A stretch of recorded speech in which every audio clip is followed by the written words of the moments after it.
আগামী সোমবার বাহেলা আল আমান জামে মসজিদ থেকে বিশাল বিক্ষোভের ডাক দেওয়া হয়েছে। দল মত ধর্মবর্ণ নির্বিশেষে সকলকেই সেখানে উপস্থিত হওয়ার জন্য বিনীতভাবে অনুরোধ জানাচ্ছি। আসসালামু আলাইকুম।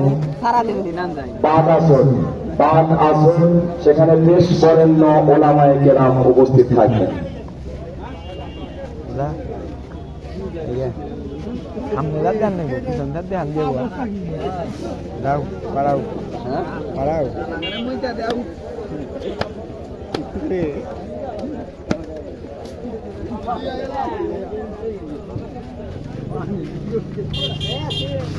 দুই বছর